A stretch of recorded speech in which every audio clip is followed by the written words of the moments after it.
আপনি তাকে ধরতে পারলে মেরেই ফেলবেন, কিন্তু সে সব সময় আপনার সাথেই থাকবে। এটা কে? আসসালামু আলাইকুম সুপ্রিয় দর্শক শ্রোতা, দেশ এবং দেশের বাইরে যে যেখান থেকে আমাদের আজকের বুদ্ধির অনুষ্ঠান দেখছেন সকলকে জানাচ্ছি আন্তরিক প্রীতি এবং শুভেচ্ছা।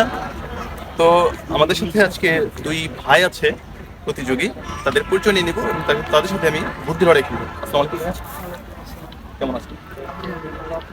আলহামদুলিল্লাহ। আপনার নাম একটু বলতে চান? কি করেন আপনার? জব করি, পাশাপাশি স্টাডি করেন। আচ্ছা, ভাইয়ের নাম কি করেন আপনি? লেখাপড়া করি, আমি পাশাপাশি একটা জব করি। আচ্ছা, দুই ভাই জব করেন। তো আপনাদের জন্য 5টি প্রশ্ন থাকবে, 5টি ক্ষেত্রে 3টি উত্তর যদি সঠিক হয় আপনাদের জন্য ছোট একটি গিফট আছে। প্রস্তুত আছেন? হ্যাঁ। আচ্ছা, প্রথম প্রশ্ন, কোন জিনিস প্রচুর থাকে এবং মানুষের উপর? এটা কোন জিনিস যেটা প্রচুরও আছে এবং মানুষের উপর আছে? এটা প্রচুরও আছে, আবার মানুষেরও আছে। হ্যাঁ হ্যাঁ, কোন জিনিস? তো দর্শক যারা আছেন তারাও উত্তরটি দেওয়ার চেষ্টা করুন। কানের লতি। কি বলে? কারণ কানের লতি তো আপনাদের মানুষেরও আছে, আর প্রচুরও তো প্রচুর লতি আছে না? আচ্ছা, প্রথম প্রশ্নের উত্তর কিন্তু একদম সঠিক। দ্বিতীয় প্রশ্নে যাই। আপনি তাকে ধরতে পারলে মেরেই ফেলবেন, কিন্তু সে সব সময় আপনার সাথেই থাকবে। এটা কে? ধরতে পারলে মেরে আপনি মেরেই ফেলবেন, তাকে বাঁচার কোনো কায়দাই নেই, কিন্তু সে সবসময় আপনার সাথে আছে। একটা প্রাণী। মশা। মশা কত সাথে থাকে সবসময়? মানুষের মন। না, মন কি মারা যায়? আপনার সাথেই থাকে সবসময়, তাকে ধরতে পারলে আপনি মেরেই ফেলবেন। যারা দর্শক আছেন ধরতে দেওয়ার চেষ্টা করবেন। ধরতে পারলে মেরে ফেলবো। সে আপনার সাথেই থাকে, সব সময় সাথেই থাকে। হয়তো আমাদের অনেকের নাই, কিন্তু বেশিরভাগ মানুষেরই আছে।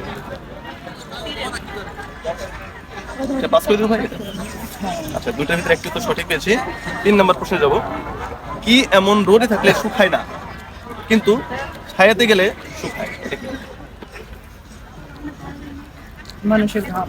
কারণ শরীরে ঘাম তো রোদের ভিতরে থাকলে এটা সচরাচর শুকায় না, কিন্তু ছায়াতে গেলে ঘামটা আচ্ছা, 3 নম্বর প্রশ্নের উত্তর একদম সঠিক। তিনটির ভিতরে দুটির উত্তর সঠিক পেয়েছি। যাব 4 নম্বর প্রশ্নে। কোন স্কুলে শিক্ষক আছে কিন্তু কোনো ছাত্র নেই? কোন স্কুলে শিক্ষক আছে কিন্তু ছাত্র নাই? শিক্ষক আছে, ছাত্র নেই। ওটা গার্লস স্কুলে নেই। কেন?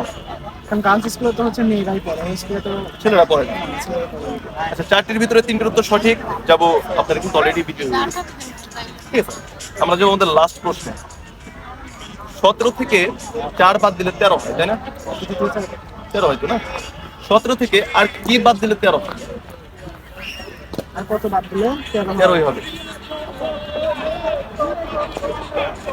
মানে প্রশ্নটা আবার 17 থেকে 4 বাদ দিলে 13 হয়, এটা তো আমরা জানি।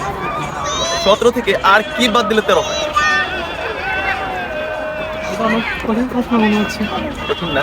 একটু আমরা তো সংখ্যায় আছি, একটু একটু যদি ওয়ার্ডের দিকে যান, বাংলা দিকে যান।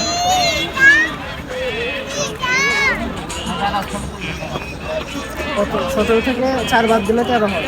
17 থেকে আর কি বাদ দিলে 13 হয়?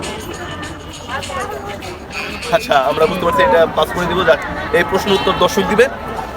আপনারা অলরেডি আমার 5টির ভিতরে 3টির উত্তর সঠিক দিয়ে দিয়েছেন। আপনাদের জন্য ছোট একটি গিফট আমাদের পক্ষ থেকে। এটা কেমন লাগলো ভাইয়া? ভাই অনেক ভালো লাগছে আপনার সাথে কথা বলে। আচ্ছা, ধন্যবাদ।